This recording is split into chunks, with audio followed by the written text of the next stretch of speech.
So welcome everybody. Thank you so much for joining us to the DSA IC Electoral Observer to Venezuela report back. So for those of you who don't know, it was the three of us, it's myself, Savannah, and David.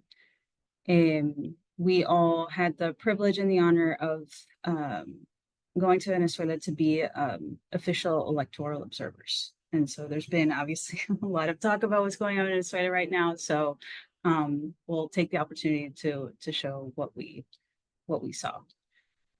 Okay, next slide. So a couple things, obviously, I feel obliged to say, join the International Committee, DSA. And then right after that, I am actually really happy to announce that we're going to try to start a Venezuela Solidarity Working Group, right? And so there's a tiny link, dsaic.org / it's Venezuela Solidarity Working Group. And so I can go ahead and put it in the chat.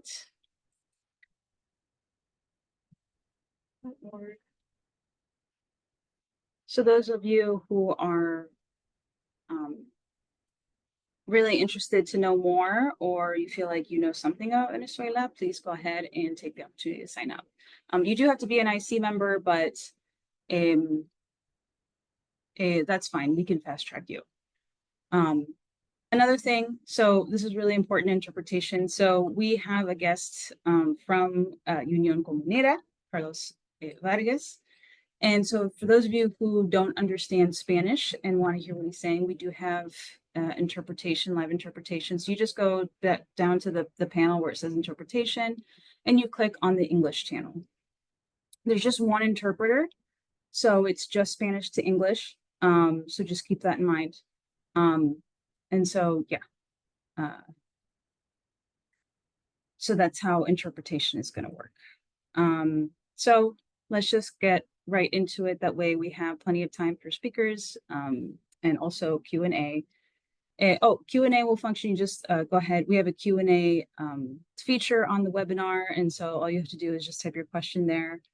And yeah, I think part of the reason why we invited Carlos Vargas is because he is from the communal movement in Venezuela. And so we thought it would be really good for a Venezuelan to actually speak.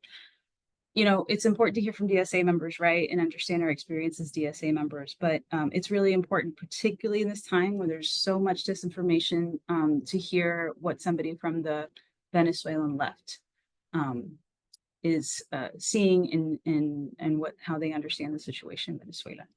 So with that, we're going to go ahead. Savannah, if you want to go to the next slide. Hear from Carlos Vargas. For those of you who don't know, Unión Comunera is it's like a coalition of all the communes in Venezuela. There's over 100, I believe, active. And so Carlos Vargas is basically the spokesperson for Unión Comunera. Entonces, Carlos, si quiere empezar a hablar, ahora te puede. Hola a todos y todas. Un placer compartir con ustedes en este espacio para hablar sobre la situación en Venezuela. To talk about the situation in Venezuela, about the last days and the difficulties that we have been living as a Venezuelan people. It's a complex situation, but we believe with all the situation that we have lived as a consequence of imperialism and the right wing, the Venezuelan right wing, that they have get us involved in very difficult situations, but we have overcome some of them.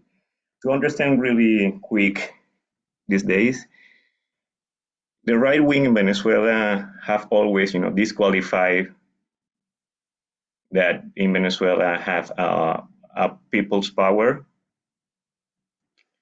It's the electoral power is one of the powers in Venezuela.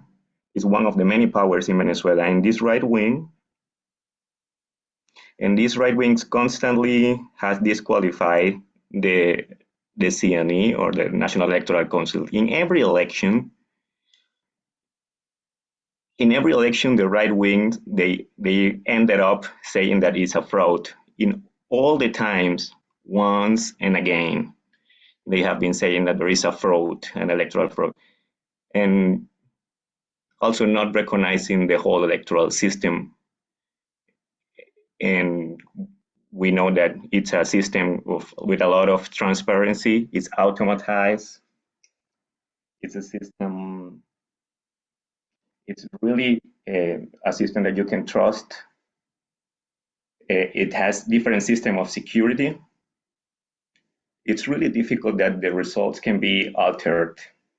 It's really, but really, really difficult to do that.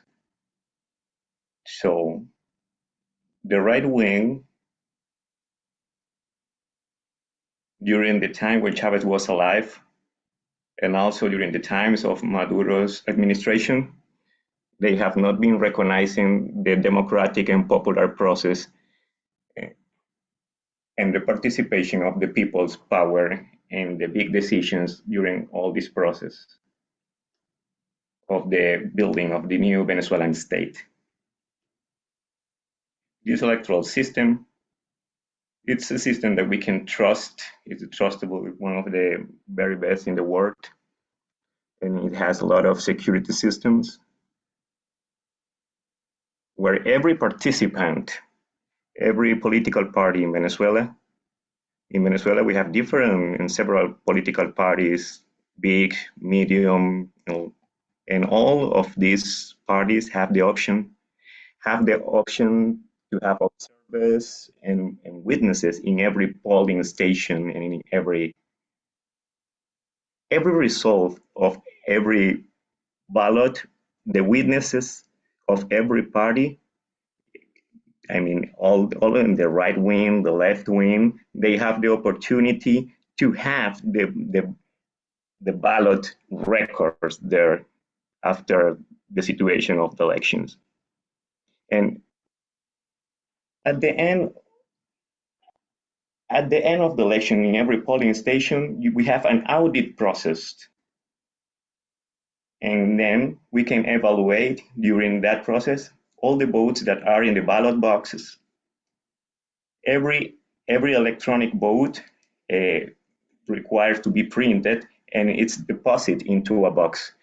And at the end of the day, we can compare both, and if they match, and we gotta have coincidence in both. Those who are in the box, in the ballot box of those votes that were printed, and also in the digital sense. And those auditing process are being made in every polling station. In these elections, these presidential elections of 2024, so the reaction of the right wing was not a surprise. Historically, the ultra-right wing, they have taken a position as a sector of major forces of the rights, of the different rights in Venezuela. We have the ultra-right wing in the position of Maria Corina Machado, that she couldn't be a candidate because she's disqualified to run, politically speaking. And then she just decided, or she chose someone she trusts. So he already lived in the United States, and he just came to Venezuela to run for the elections. This lady and that sector of the right wing build a strategy for these days of 2024. This right wing that they apparently, being just electoral, they have hidden agendas. They have agendas that they were building underground. Some of these elements of the strategy, including the attacks of the automatized system of the electoral system, was one of the first strategy. They want to modify the results, the electoral results, starting with an attack against the electoral system, against the transmission of the data. trying to change all the results of the data. Of course, trying to change and modify to have the results on their favor. And it's an attack that has not stopped, but they couldn't penetrate the system.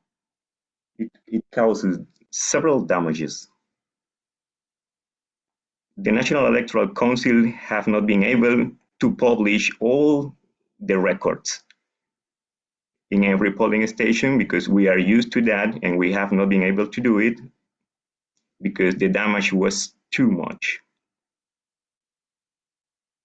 That was one of the strategies that they have been building. And they have been building during the whole electoral campaign an attack against all the trust that have been built in the last year of the National Electoral Council. They were saying that there was a fraud, we are going to have a fraud, and they didn't want to sign an agreement to recognize the results. So there was a constant attack against the electoral system.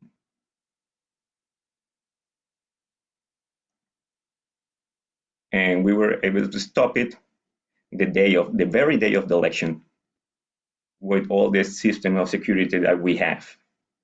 But they didn't stop the attacks against the system. Of course, that the National Electoral Council when they gave the results, and they are not recognizing all, and they were calling to all their forces to mobilizations to the streets with different strategies of protest, street protests, and these protests, and they activate these tactical groups of combat in different cities.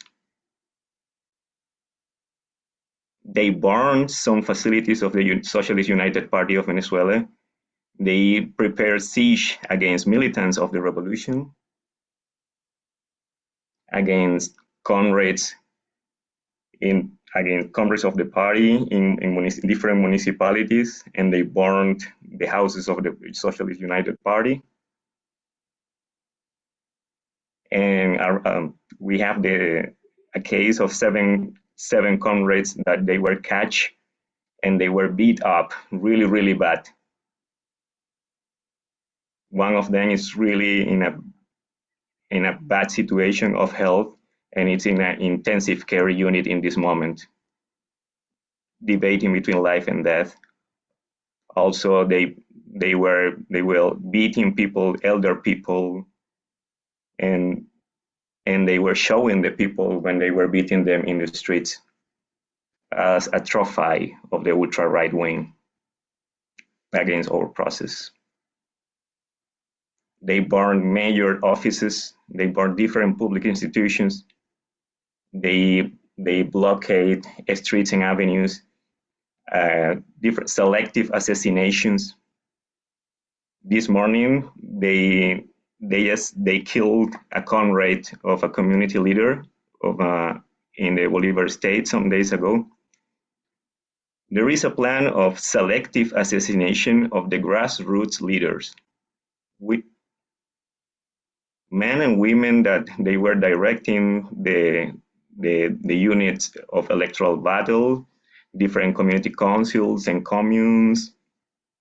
And there is a strategy to kill and assassinate all the revolutionary and Chavista leaders. They have been surrounding and creating siege against houses of different leaders. And it's a strategy to create terror in the Venezuelan population, to create fear in the Venezuelan population. And in the frame of this strategy, they want to say that they want to create an environment where they can say that Venezuela is in total violence. And in order to say that they need the forces of the US imperialism to control the situation. In front of this situation, the Venezuelan government and the grassroots movements and the Socialist United Party of Venezuela, with unity, with unity, we have been able to overcome this strategy of violence, of not recognizing the Constitution of Venezuela.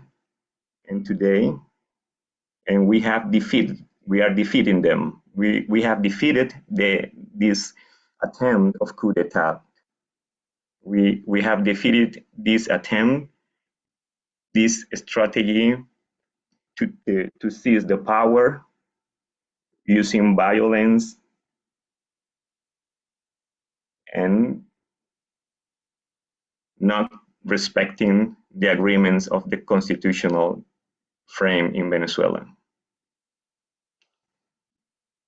The national government have been calling for different mobilizations around Venezuela, and Venezuelan people have been supporting in a massive way, going to the streets, rejecting the violence.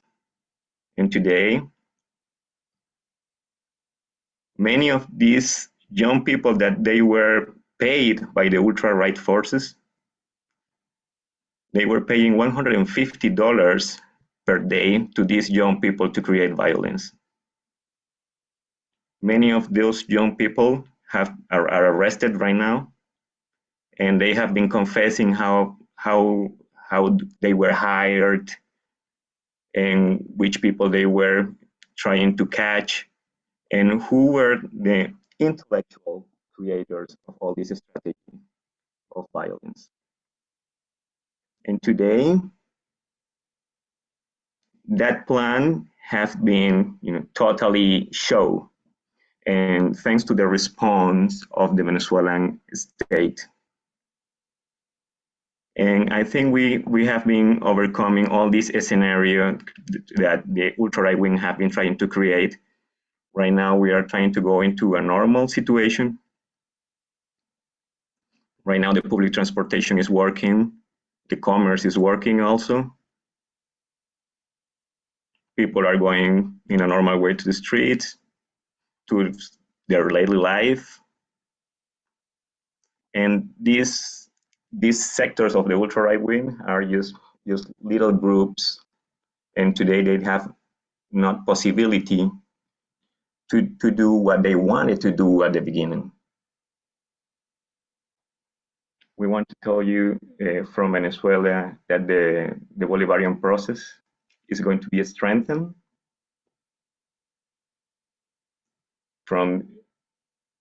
We want to thank all the solidarity, because all the media war have been, what the mass media have been showing is not the reality that we are living here. All these mainstream media have been showing that the Venezuelan government have been assassinating people. There is not any proof of assassination against a leader of the ultra-right wing or something like that.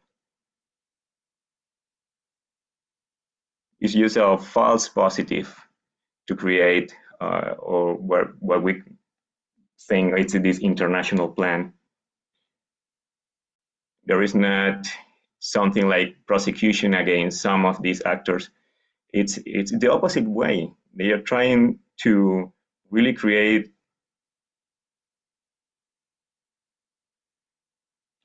even when they have all the corporation, the media corporation have been defeated by the peoples in popular communication and that are really engaged with the Bolivarian process. And we want to thank all that work that you have been doing in solidarity and to show the reality that we have been living as a Venezuelan people. To tell to the United States and to the grassroots movements in the United States what has been going on here. And that we are going to have a Bolivarian process, democratic, very consolidated and strengthened by the people's participation.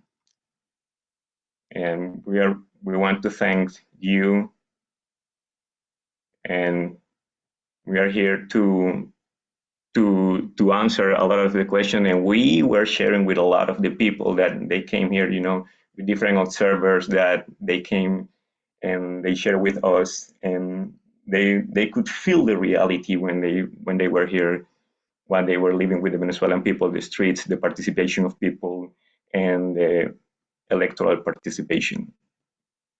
We really want to thank you.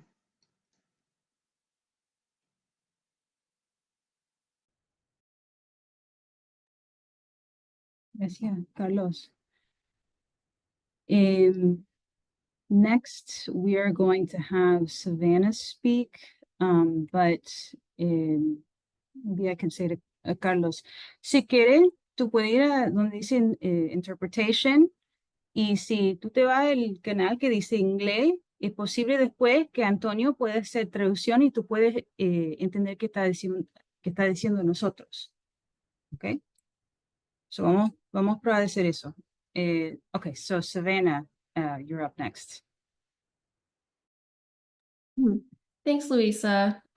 So what I'm mostly going to be talking about is pretty much what we saw because there are at least 600 election observers that came to this delegation, and mainly to, of course, observe the 2024 presidential election here in Venezuela. And because there are around 600 of us, we were split into different groups. And those groups are split by the different hotels that we're staying at. So, for example, there are some people that stayed at the Gran Melia, and then there's others that have stayed at Euro Building, and also in other hotels I stayed at Tamanaco. And so like all these hotels, there are all these groups are split based on that. And depending on where the attaché, so attaché that they're in Venezuela. So so they are the ones that would assign us into these different groups to go pretty much all around pretty much going all around Venezuela when the time comes to visit the different election centers.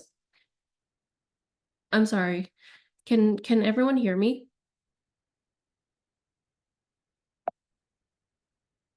Okay, cool. So I'm just gonna talk about the specific location that I went to. So David and I actually went to the same state, which is La Guaira, and it is basically a northern part of Venezuela. So it's like an hour drive from Caracas. And I believe Luisa stayed in the central part of Caracas to observe the election centers there. So we went to 4 different election centers. So the first one we went to was part of an area called Mirabal, which is actually a primarily Chavista location, but it's also a bit rural. Actually, I would say like a lot of parts of La Guaira was rural, and there are also like a few different peasant movement communities there. So one of the ones I did visit was called Cariaca, and they are also primarily Chavistas as well. And they are heavily politically organized there, and have also pretty much been all in for Maduro. You know, especially when we were there, they have explained that to us.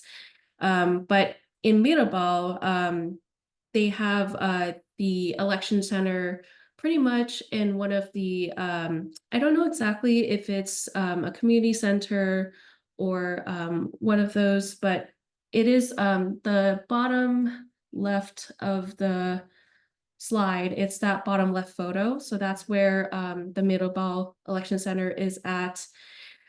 We also visited a second location, which is called Unidad Educativa República de Panamá, which is actually a high school. And over there, they also had an election center as well. You would just have to go through that gate, a specific gate. So you can see in the top left, we had to enter through the gate and then into the, I don't know if it's a gymnasium or something along those lines. So we went in there to observe the election, because they also had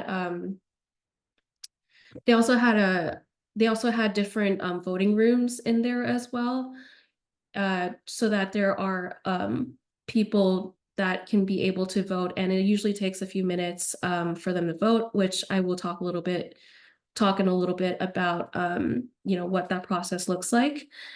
Third location we also went to was called Unidad Educativa Cordopa, which is actually an elementary school.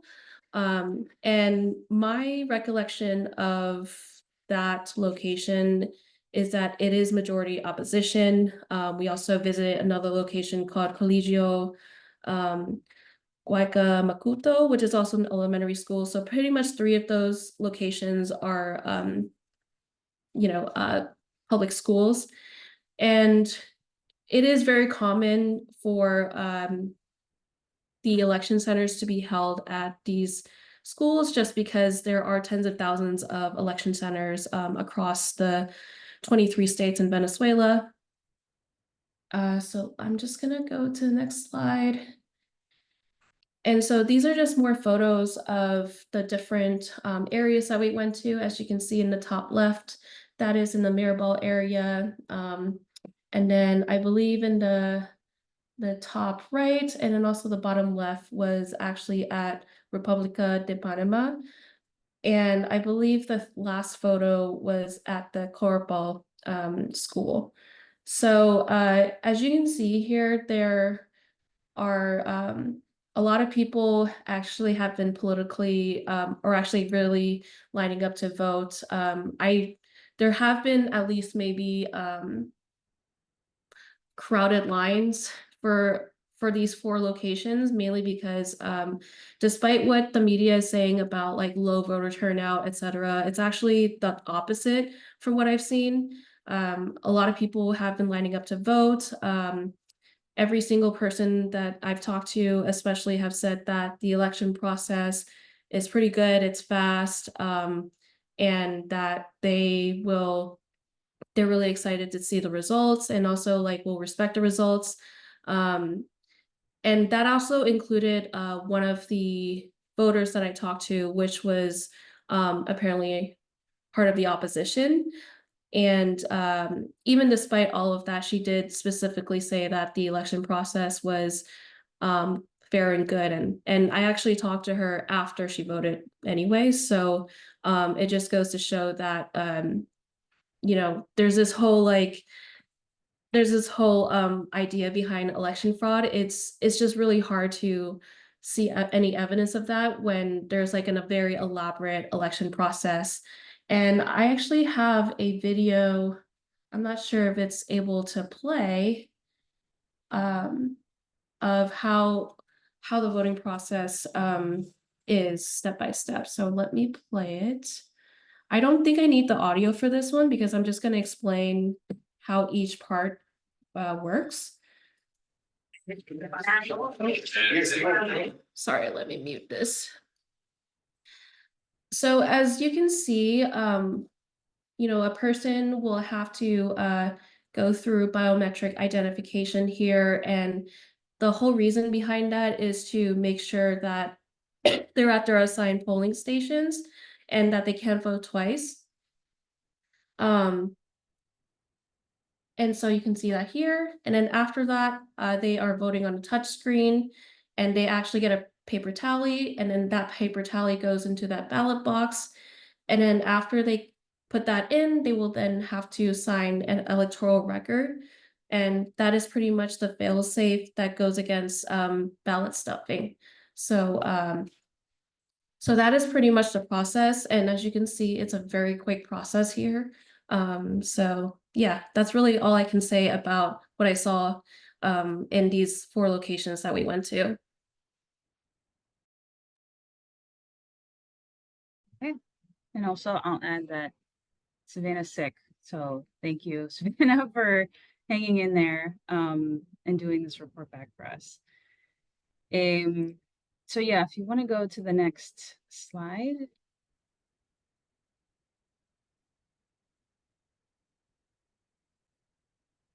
Hey guys, so if you don't know me, my name is Luisa. I'm on the NPC, but I'm still an active member of the International Committee, obviously. And so I helped plan a webinar we just had earlier last month about the elections. So I encourage you to go and take a look at that if this is a topic that interests you, because we actually covered a lot of this in that. Okay, next slide. Okay, so second, there we go. So very briefly, Savannah and David, they were together. We got separated. So Savannah and David were together. They went to the places that they explained in La Guaira, and I stayed in the Capital District. So I'll just do my best not to repeat anything that anybody has said. So here we are in the Capital District, one of the sites that we went to. This guy here, he's actually German. There were a couple of Europeans that I met. A Greek guy, I met some Spaniards. And here he is. He's a very sweet person. I actually met him when I was an election observer 2 years ago. So this is actually my second time being an election observer in Venezuela. And he's very sweet. He actually helped organize, with his party in Germany, he helped organize a cargo container of medicine for children who were not able to receive medicine, Venezuelan children who were not able to receive medicine because of the blockade. So there he is posing with some media. And so here's a very famous Zambian reporter. And so you can see right here his comrade taking a picture of him dancing with some of the dancers. Want to go to the next slide? And so, yeah, here's some more photos. Again, Savannah kind of explained the process. But, you know, just to reiterate, you know, it was an open process. We had plenty of opportunity to talk to people. Nobody bothered us. And so it was actually, like, if I could be honest, it was kind of underwhelming in the sense that everything went well. So you want to go to the next slide. It's actually a video, I believe. Yeah, so this is one of the sites that we went in. This is not my video, but I was there. And so you want to go ahead and play it. So there we are walking in. There was actually a press conference outside. But the person holding the video is part of the line of international election observers. And so just want to show the gentleman in the pinkish shirt, the salmon colored shirt. You can see he's wearing like a green tag. And so that's what we had to wear. There's a lanyard with a green tag. And so it was really obvious who we were. It wasn't a secret or anything like that. So you want to go to the next slide. Okay, so I want to juxtapose my experience in Mexico, right, with my 2 experiences in Venezuela, right? And I say this because I've been on election. This is my 3rd time being an electoral observer, right? And so before I make this comparison, I want to be open about the fact that I'm very defensive, right, as a Latin American when I talk about Latin America, right? And so I don't offer this comparison to throw Mexico under the bus or to, I do it in an objective way, right? Comparing to the extent that I can, comparing my personal experiences, okay? But again, I'm still defensive. At the end of the day, I'm still Latin American. So I helped start Mexico working group. I helped plan the delegation. I have nothing but love, for Mexico. I just want to make that clear. So DSA sent 5 people to Mexico to be election observers, right? And so 3 of us stayed in the Capital District as well, but 2 of us, it was myself and Austin Gonzalez, we went to a pueblito in the Mexico state called Otumba. And so I'll try to speak more slowly. So, you know, comparatively, Mexico has a very antiquated voting system, right? So much so that it's been targeted by 2 different occasions by Morena to try to reform it. And so if you see right here, 1, 2, 3, 4, 5, 6, there's 6 different boxes here. There's 6 different pieces of paper that you need to fill out, and that's how you vote. Okay, you get it all together and you count it, right? That's very different from the biometric system, from the voting online and then getting a receipt and then signing it with along with a wet fingerprint. It's just not the same, right? And part of the reason is because Hugo Chavez had the vision, right, to change the electoral system in Venezuela, to take it from what Mexico has now, which again, they want to change, to what Venezuela has been using for years, right? I also want to make the point that when Austin and I went to a tumba, there was a group of Mexicans who, while we were serving as election observers, came up to him and said, very, very concerned, said, reporting to him that they saw election fraud, that there was somebody that they saw vote several times for the right wing.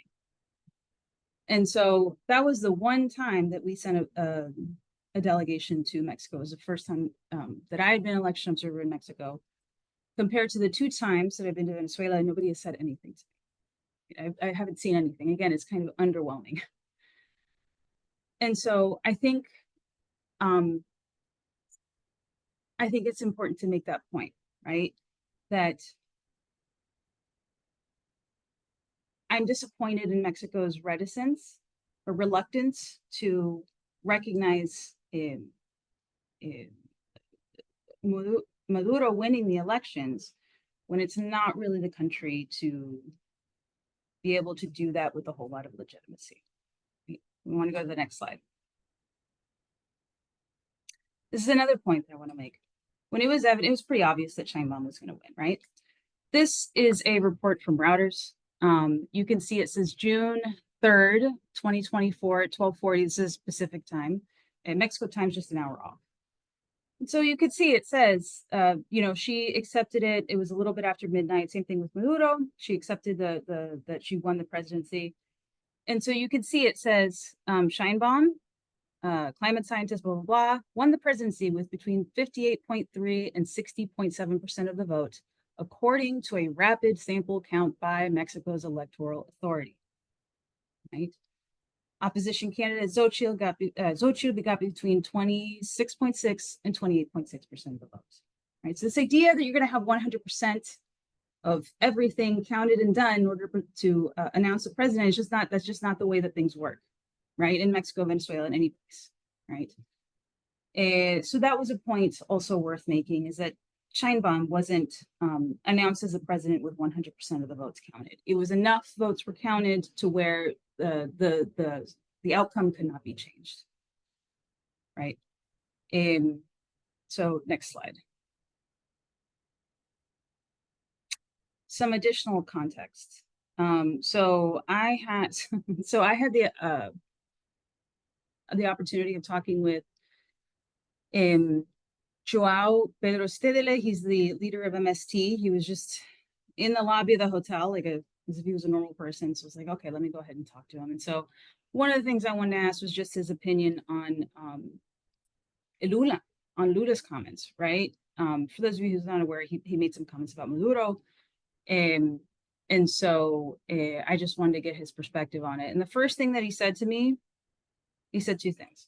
He said, well, Lula supports Maduro, but he still needs a lot of political development, right? Now, that's not the type of comment that I would just accept from any other person than the leader of MST, okay? And then he kind of went on. He said he volunteered. I didn't ask him, but he volunteered. He started talking about Mujica in Uruguay, in that Mujica said similar things. And so immediately he said that the MST made it very, very clear that they support the Venezuelans and the Venezuelan government, and that there was no way the MST was going to help Frente Amplio, right? Which lost to, the left lost control of Uruguay. It's a right-wing government right now. It's like, if you expect any help from us, you can't say those types of things about a party that we support. And so he just volunteered those things. And I obviously respect his opinion a lot. And so MST, along with Foro de Sao Paulo, were the first to recognize Maduro winning. And again, personally, in terms of what I saw, there was obviously violence. Like Savannah said, we were at a number of hotels. They were full. There were hundreds of election observers, journalists, diplomats. There was lots of people there. And so just at my hotel, there were 12 flights, 12 people whose flights they couldn't get to because the right wing had set up a barricade in order, blocking a tunnel, which is the tunnel that you need in order to get to the airport. The airport's in La Guaira. It's like 45 minutes away. And so they just couldn't get to it because of right-wing violence. And so, you know, I did want to touch upon just this concept of sovereignty, right? And to really dig into the liberal mind. That I think from a liberal perspective, like this idea that a bunch of countries would come into your country and help you count electoral votes, like maybe that seems like a normal thing, but no self-respecting country under this concept of sovereignty would actually allow that. And so, you know, another kind of liberal response would be like, well, you know, there's an opposition. They're saying that there was fraud. Well, once you learn, like Carlos had explained, once you learn about who these people are, their cries of foul become less and less legitimate, right? So Maria Corina Machado, she's been trying to build her own CNE for years. She's been crying that there's been election fraud for 20 years. Her organization, her fake CNE, basically led the charge to try to get Hugo Chavez recalled as a president. And then when the coup happened, she was one of the people who signed the like transitional government document. So she's not, this is clearly a person with an agenda beyond just like claiming electoral fraud. Edmundo is even worse. So he, when he was a diplomat assigned to El Salvador, he helped in the planning of killing guerrillas in El Salvador, right? His boss was nicknamed the priest killer. And so one thing to understand about Venezuela in the 80s and 90s is that it very much functioned the way that Colombia did up until recently, which was that it was a place where people went and were trained to kill leftists in the rest of Latin America. It was a very famous case of Cuban athletes who were killed. Their plane was exploded. It exploded over, their plane blew up. There was a bomb that was planted. It exploded over like Vargas or something like that, and they all died. And that the bomb was planted in Caracas, right? So you have to understand, again, the historical context, where this guy comes from and where they both come from, right? Another thing about, you know, sanctions very much play a role, not just in the political life of Venezuela, it's just in the daily life, right? Whether or not they're going to get to work, whether or not there's going to be, they can charge their phones, whether or not they can get medicines, just every day, right? Stick the politics out of it. Under normal circumstances, it would take days for them to be able to deliver the full election results, okay? Under normal circumstances, they were hacked. Actually, Maria Corina Machado's website was hacked as well. For a bit, it said that Maduro won, like in big letters. So, you know, there's obviously some nerds somewhere doing something in a room, you know, hacking each other. But, you know, we have to understand what seems like a logical response needs to be contextualized, right? It needs to be a historical context. And we need to have the relationships in order to help us understand what sovereignty is, or what is normal to expect, right? And doing the work in the IC, having connections with people on the ground, that helps drive away the hegemony that is the water that we swim in, right? It's the air that we breathe in the United States. And so I just want to end my comments, and hopefully David has a good enough connection in Caracas to be able to talk next. And just kind of repeat what a Venezuelan told me recently, which is that, you know, people expect perfection from Venezuela. You know, there's so much pressure to be perfect. And what I want to say is, fuck you, we're not perfect, you know? And I want to say that as a Latin American to the global north, like, fuck you, you know, we don't have to be perfect, especially for you. So I'll leave it there. Next up, if you want to go to the next screen, Savannah, is David Paul. Paul, can you talk?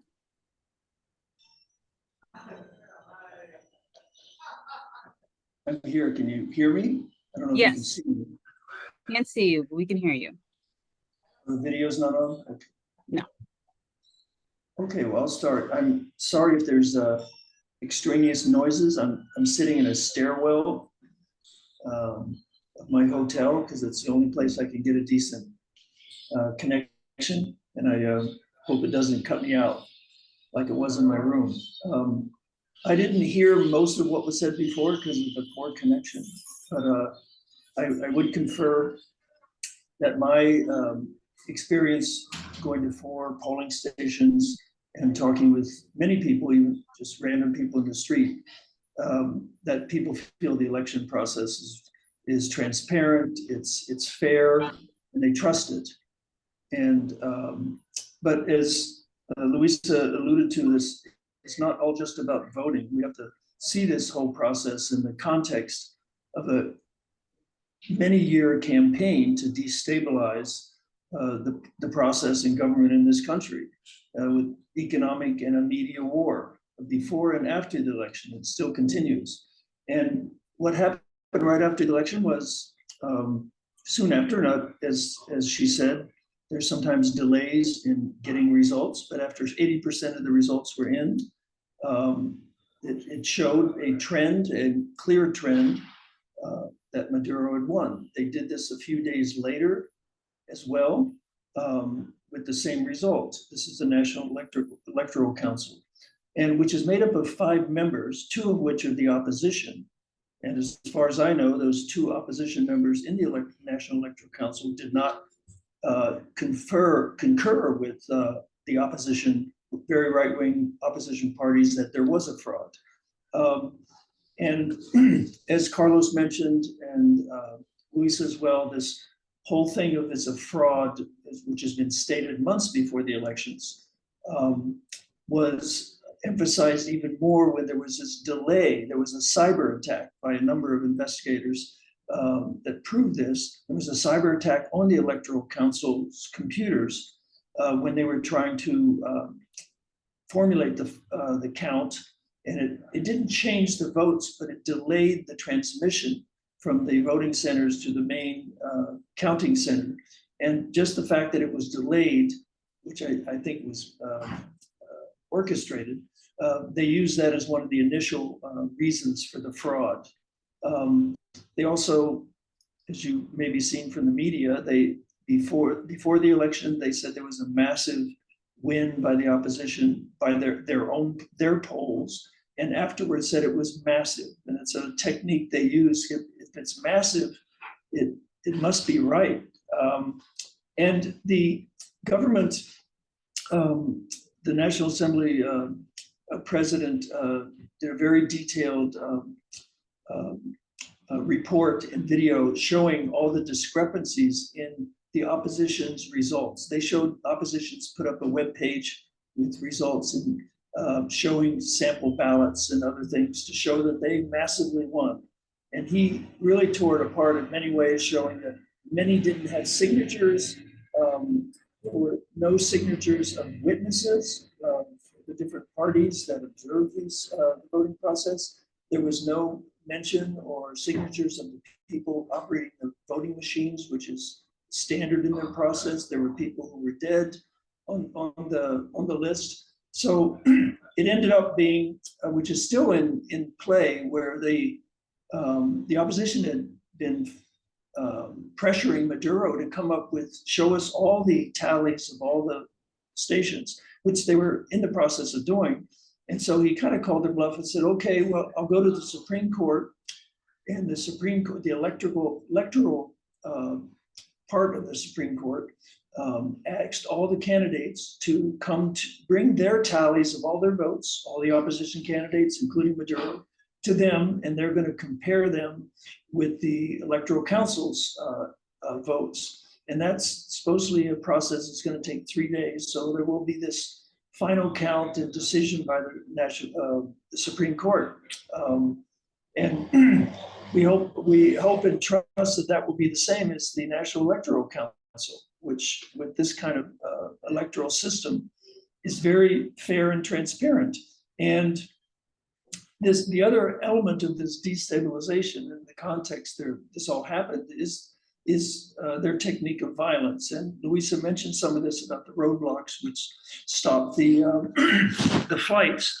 And it really happened mostly in the day after the election and then the next day. There were many roadblocks throughout Caracas, the capital, and many other cities. There was kind of a siege on a couple of hotels and smoke, surrounded by protesters yelling, throwing smoke bombs. But what was most significant and revealing is that most of the attacks, the violent attacks, besides the roadblocks, were on public institutions. They attacked clinics. They burned a electoral council building, a police station, a food distribution center, a community radio station, a military outpost. And there was also these elements of people who remember the Florida election in Bush, this political theater where opposite, this was reported in a number of places where they would show up. And this happened on the day of the election. They would show up at the polling place right when it closed and banging on the doors and demanding that they open and let us vote. And they had all this opposition media there taking pictures, they showing how they won't let the opposition vote when they knew the polls were closed. Apart from this violence, again, the media and propaganda war was, I haven't been so connected to US news, but even just the local opposition and the social media, just this massive amount of propaganda supporting the fraud claim with a lot of distortions and totally minimizing the existence of the government supporters. They would, they always talk about these demonstrations of protesters. They don't show the violent protesters, except maybe a few saying that fighting the police. When they were, it's those violent protesters instigating the violence. But they show a rally of a few thousand of opposition with Machado speaking, but they would not show the often 10 times larger government demonstrations. And there was one, those kind of demonstrations happened every day since the election until yesterday. And Machado also was saying how she feels threatened, her life is threatened and she's going into hiding. But then she shows up the next day at a big rally in public. They don't show the damage that was done to these institutions that were attacked. And it was, I guess, not surprising, but disappointing that the US recognized the opposition candidate as the winner, as they call here a Guaido 2.0. But like this economic recovery, which has been amazing and is often not talked about in the media, it's incredible that they could pull off this election process as clean and transparent and efficient as it is, and recognized not just by observers here, but internationally, that they could pull this off in the context of an economic war. And a lot of the Venezuelans here often emphasize to me that they're on a war economy, and people have to keep that in mind. And they take the elections very seriously.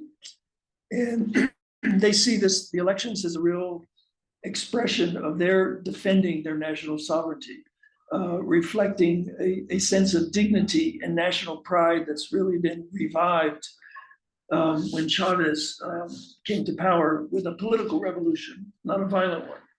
And I think our task is sort of echoing what Luisa said, is to recognize this playbook that imperialism and our country does in calling any electoral process or in another country, any socialist project.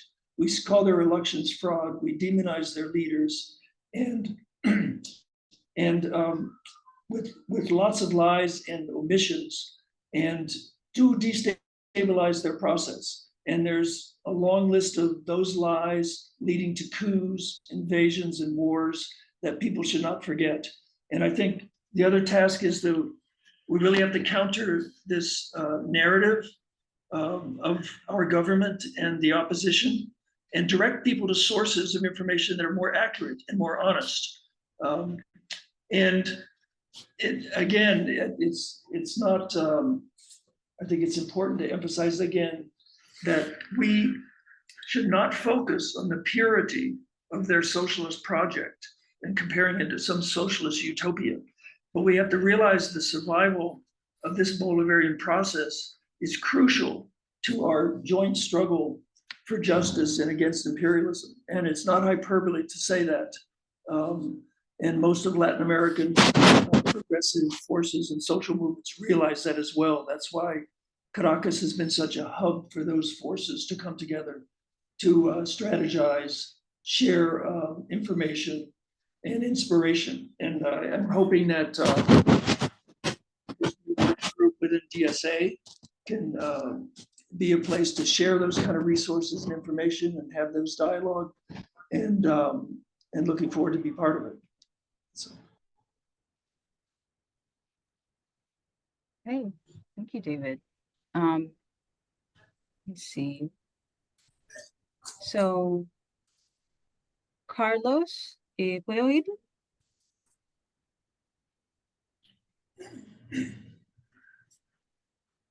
Carlos? ¿Sí? ¿Por acá? Ok. No, muy bien. Un segundo, perdón. So, I'm going to ask, yo voy a decir esto en inglés, pero después en español, okay?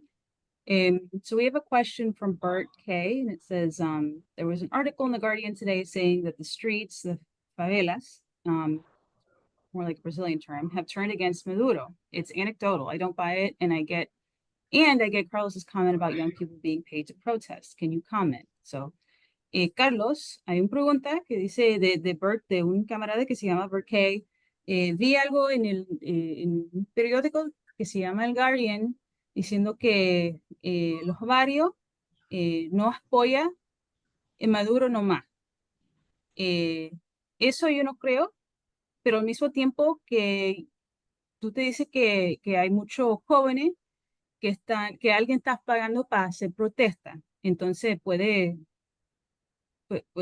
contestar. No te escuché la primera parte de la pregunta. Que hay alguien que estaba leyendo algo en un periódico que se llama El Guardian, es un periódico de Europa, diciendo que los barrios no apoyan a Maduro nomás. Okay, pero al mismo tiempo tú estás diciendo que hay jóvenes que alguien está pagando a hacer protesta. Entonces sí puede contestar. Sí, mira, evidentemente hay producto de As a product of all the coercive measures, all of our economy was damaged with all these measures. We were a really prosperous country. We used to have the highest minimum wage in Latin America, and all of that disappeared. As a product of all these coercive measures, or health system or education system.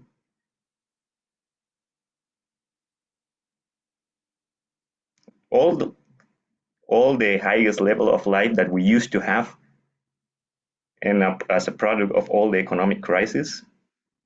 Today, the Chavismo as a force, we are a relevant force. We are a majority, electorally speaking, but of course, it's not what we used to be 10 years before. Due to all this situation with all the coercive measures and sanctions. All the sabotage to the economy, the sabotage to the oil industry, the sabotage to the electric system. And that has had an impact to that we have lost some support in some popular sectors. The ultra-right wing have more votes than in the past, and they win some in some electoral centers where the Chavismo used to have the power, where we used to be the majority, like the 60 or the 70% some years before. So some electoral centers we have lost there. So we have some consequences as a product of all this process that we have lived since 2015, when they won the National Assembly or Congress, And when they have, the power in the National Assembly and from the Parliament, they ask for sanctions. They created this parallel government that was approved by the US administration in that moment. The sabotage to the economy. And everything became complex for the life of the Venezuelan people.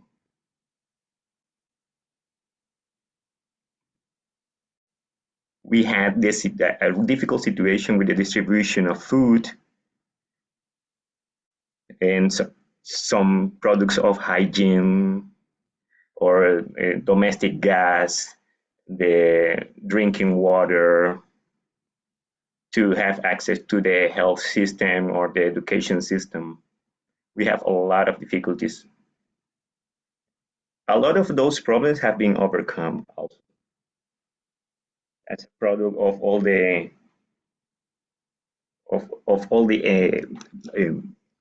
advance that we have had. We are not in the situation that we want to have, but of course we are not right now what we used to be. After 2019, we have also the pandemic situation outbreak. We have some kind of lost in the hegemony. And of course, the Bolivarian Revolution have to make another plan for the majority to be able to reconquer the mind and the heart of all these working class sectors and to be able to bring them back to the Bolivarian process. In many of these working class areas were used by the ultra-right wing to create chaos, to hire people and to pay to create violence. So to all those young people, we have to be able to take care of them and bring them back because they are young from the working class areas. But those are the consequences of all the coercive unilateral measures. Because we have to do some work with this victory of a lot of reflection. We have to readjust the national policy to create a new plan, all the revolutionary policies in the country, and to be able again to gain the hearts of all the working class sectors.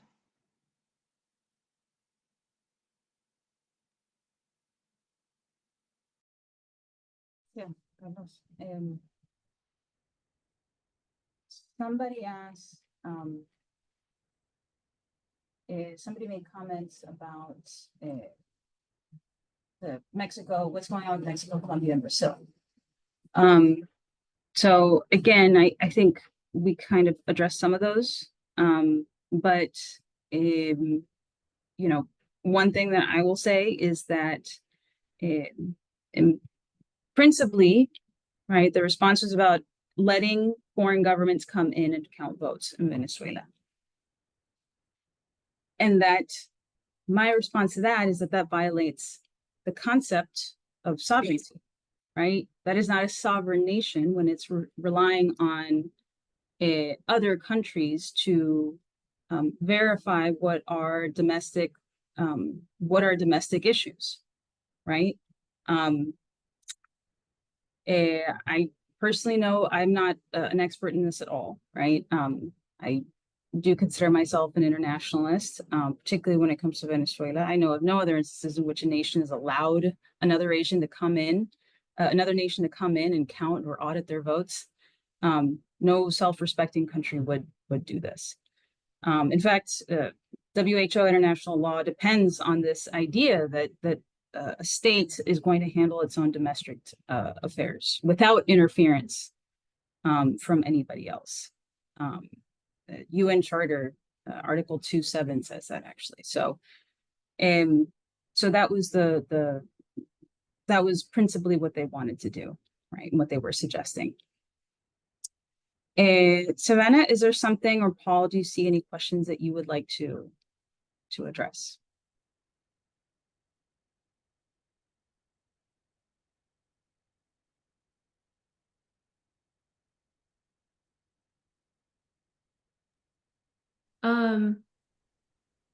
Maybe Luisa, if there's one that you think I should answer, just that would be helpful. There's definitely a lot of questions in here, so we'll do our best to answer as many as we can. Maybe I can ask Carlos about the thing about indigenous communities. So, Carlos. Sí, por aquí estoy. Ok, gracias. Hay una pregunta aquí sobre qué es la situación con grupo indígena, con comunidad indígena de Venezuela y el gobierno de Venezuela. ¿Sí? ¿Qué es la situación? ¿Qué está haciendo Maduro, el gobierno, a apoyar la indígena y el grupo indígena y Venezuela? Si hay un plan grande a hacer algo un plan a hacer algo con ellos. Bueno, mira, con los indígenas han sido reivindicados en esta revolución. Son un, They are a really recognized sector thanks to all the plans of Chavez to recognize of all the original peoples. They have deputies inside the national parliament with plans of different kind of attention for them. And President Maduro, during his administration, he has been having meetings with all the indigenous groups and trying to go to the states like Zulia and to the south of the country, Amazonas and Bolivar state, where they have been building policies. They were policies to bring them out for all the conditions that were created by the unilateral coercive measures. And some of the problems have been because the government approved some exploitation of natural resources in those areas. So we have some discussions around those difficulties in this moment, and there is an open debate with the indigenous sectors to heal all those problems that they have had. The concrete plans in this moment, there is not in this moment new ones, but we have had social missions in the past that were created by Chavez that include health, education, and there were social missions dedicated exclusively for the indigenous people.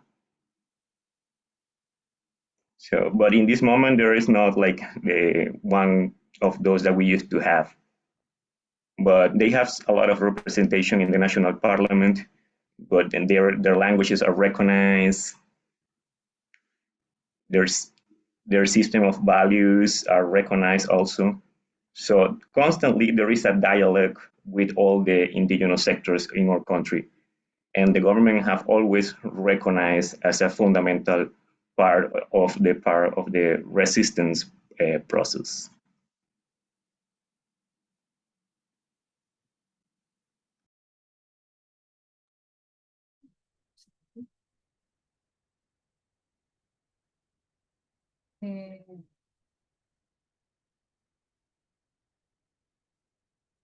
So the next question is to anybody who can answer. What is Venezuela's sense of sanctions in the United States? Somewhat famously or infamously, the Cuban right has rejected the existence of the blockade. Is it similar in Venezuela? So I'll ask Carlos. Yes. Sí, ese caso es igual en Venezuela como Cuba, que hay gente de las derechas diciendo que el bloqueo que no existe.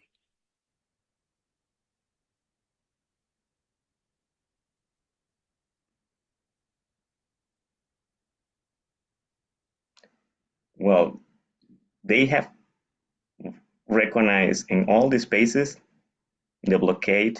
They have recognized the effects of the unilateral coercive measures, specifically the ultra-right wing, that imperialism also have recognized the effects of blockade.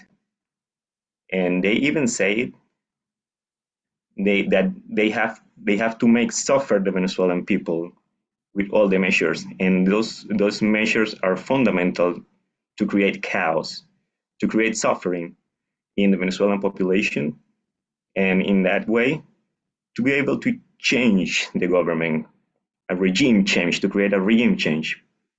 That's what they were been talking about, to create chaos, the life of the Venezuelan people, to become the life just like a suffering space, to blame the government of the situation, and in that way, the people will change their opinion and vote against the government. And a lot of that happened. Like I said just a minute before, so many sectors, vote against because of those sanctions and all the economic situation, but also because of a huge communication policy that was created to blame the government of all that situation. And even when they have recognized that they created that situation, and when the United States have said that about the coercive measures, they have a communication policy to blame the government, Venezuelan government, that all this situation was a product of the government and not about the sanction. The Venezuelan government also have recognized that they have been really, really bad, just like in Cuba, that huge effects in the life of people, in the Cuban people, in the Venezuelan people, and even more in the Cuban people than here in Venezuela, or sister Republic of Cuba.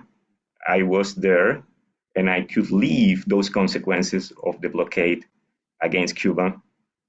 And I can say to you that the conditions are harder in Cuba than those that we live here in Venezuela. In this moment, maybe we can compare the situation in Cuba right now. We can compare it with the situation that we used to have in 2018 here in Venezuela. Right now, we are in better economic conditions, in better conditions of life. We do not have so many problems right now with the food distribution. We are producing a lot of food right now that we didn't produce in the past. In the past, we were dependent of the production of and exporting and importing products. So right now we are able to provide our own food. We are in better conditions right now to overcome all the policies of blockade. In Cuba, the economy have been suffering more, and they are not able to produce what they used to produce in the past. We hope that there is a change in the foreign policy of the U.S. administration. We hope they can stop the policy of blockade against Latin America and the world. We hope they can finish sanctions and they can let the people be free without causing any pain and not creating chaos, and not to push the people for a regime change through the creation of conditions in the economic life in this country and all the peoples of the world.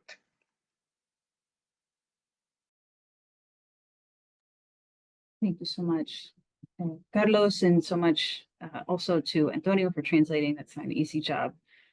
David, you wanted to address. Yeah, I'll just address a couple.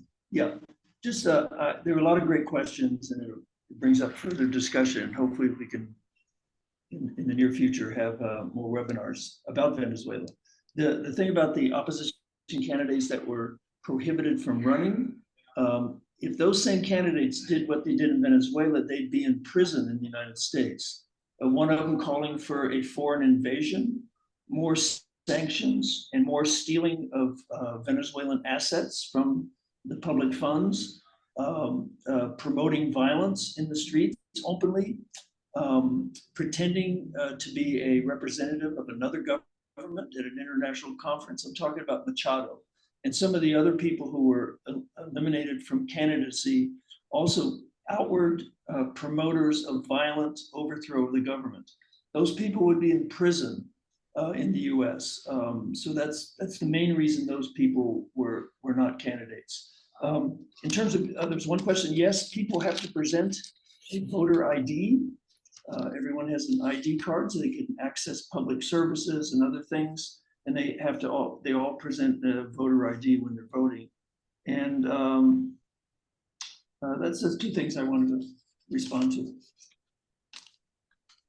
Yeah, and just to be super clear, it was Maria Corina Machado, who was the person who was disqualified. That's the more famous case, is that she took a position with the Panamanian government. And so you can't work for another government and then run for president. That's violates Venezuelan constitution.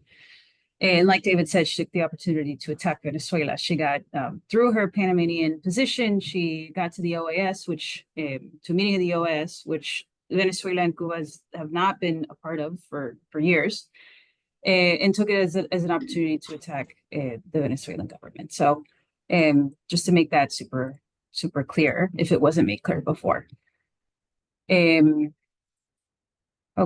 and then let's see, there was I can answer, does DSA IC maintain partnerships with other orgs and parties in Venezuela besides PSUV?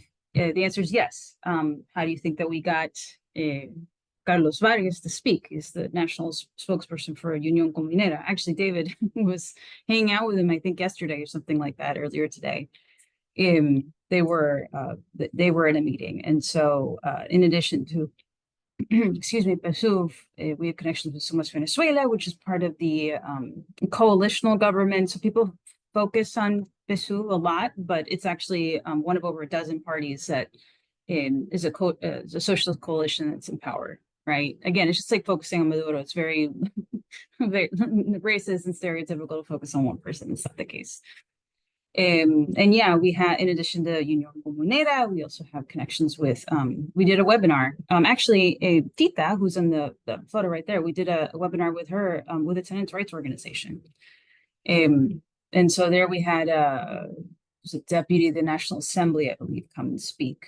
He's also an activist, right? You see that very commonly in Venezuela. A lot of the elected officials are actually very young. It's very different. The same thing in Mexico, by the way. Very, very different. To meet elected officials and them actually be younger than 60. That's very much a change of pace than in the United States. So let me see. There's one question, and maybe Carlos can answer it. I can answer it as well, but can you talk a little bit about Edmundo's history in El Salvador? So, Carlos? Sí, dime. Sí, si estás preparado, si puedes hablar un poco sobre la historia de Edmundo en El Salvador. Bueno, mira, esto es un...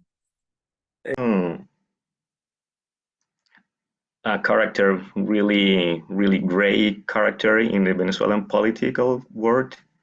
We have information that this guy of the ultra right wing, he was a Venezuelan diplomatic during the Fourth Republic in the past, during the government of the Acción Democrática en COPEI. And he was appointed to El Salvador.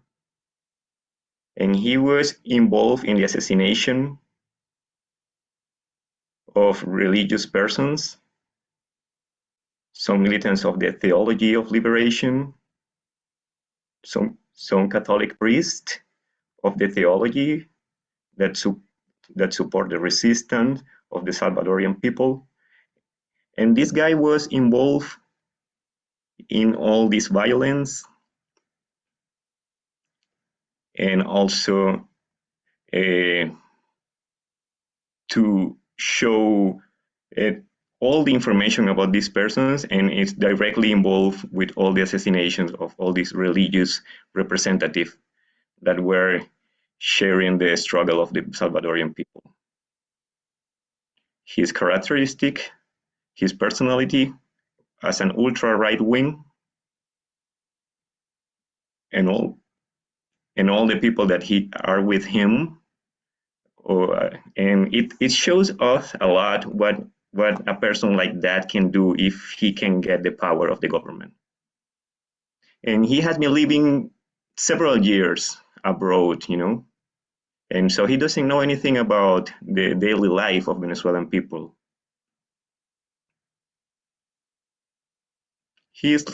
He's kind of an ultra right winger, but an offsider. We will call it an offsider. And so that happened because Maria Corina didn't have any trust with any person of the spectrum of the right wing. So she didn't trust in anyone, and she has other candidates to choose. And those other candidates, they recognize the victory of Nicolás Maduro. And a lot of those right-wing candidates are against the measures and the sanctions. And they are against the blockade. I mean, a lot of those candidates are against the blockade. A lot of those candidates are also believe in this electoral system of Venezuela. And they don't share the vision of those ultra-right sectors. For that reason, she had to bring this guy from abroad, and someone she trusts, like with the same profile as her, to appointed him as a candidate in these elections. But this character is a really great character, not only for Venezuela, but also for Latin America and the world. So he was there to fight against this, to create a counter-revolutionary policy in El Salvador, using the Venezuelan embassy for that.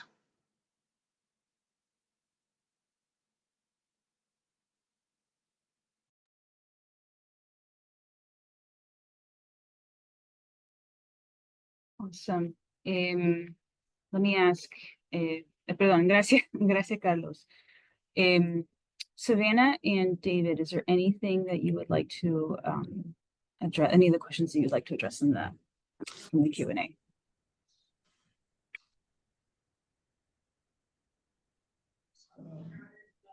I could think, but see if Savannah has something.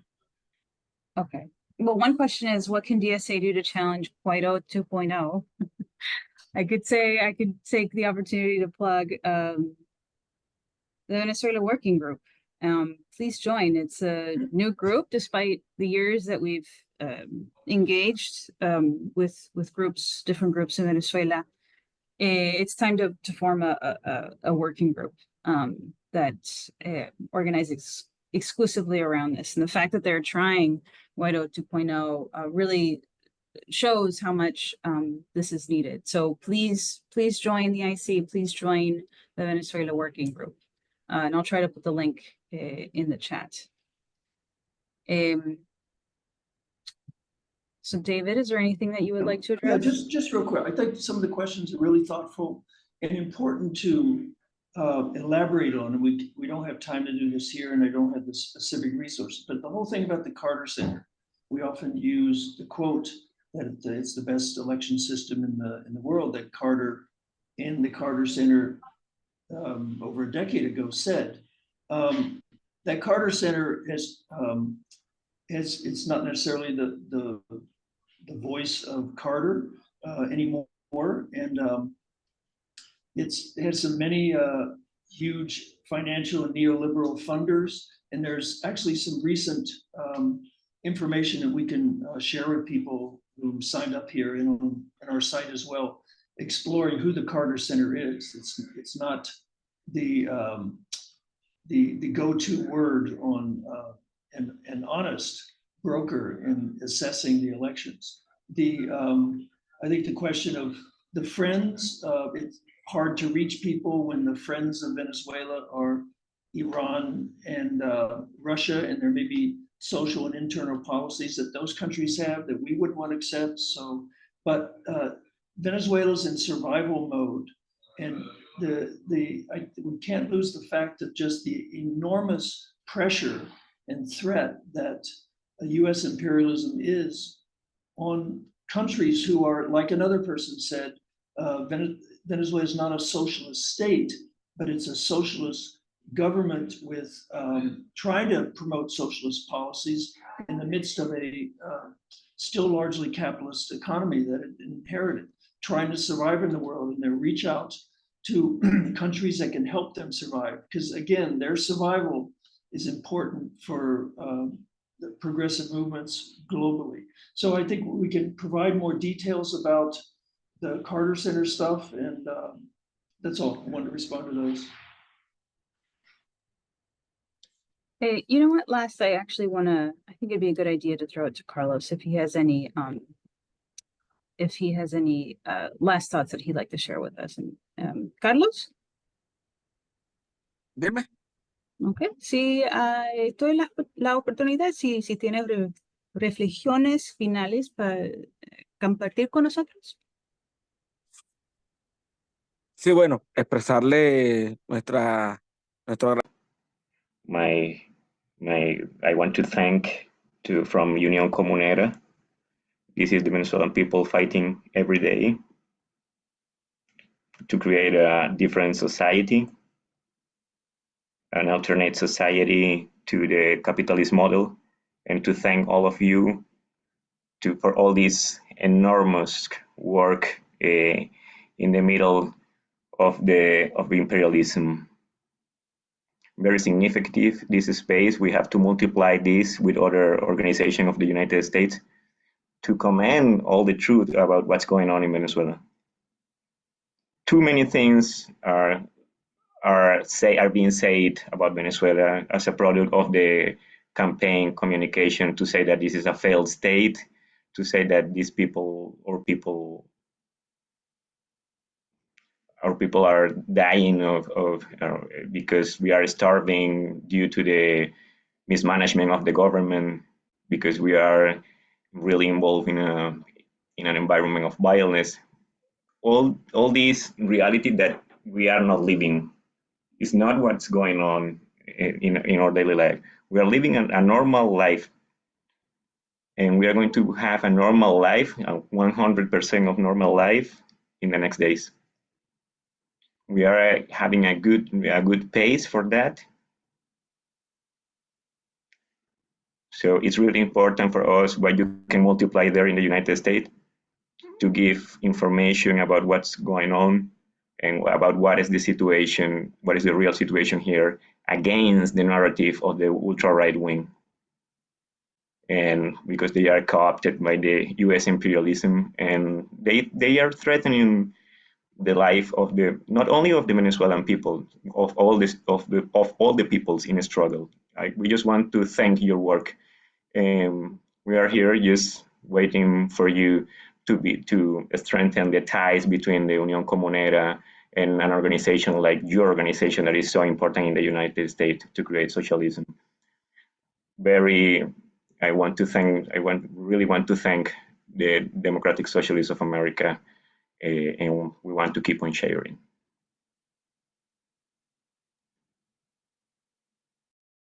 That is amazing. Muchísimas gracias, Carlos. That's a wonderful place to end it. Thank you very much to everybody again for spending your Sunday with us. And again, please, we need you on the IC. Please join IC. Please join Venezuela Working Group. Okay. Thank you, everybody.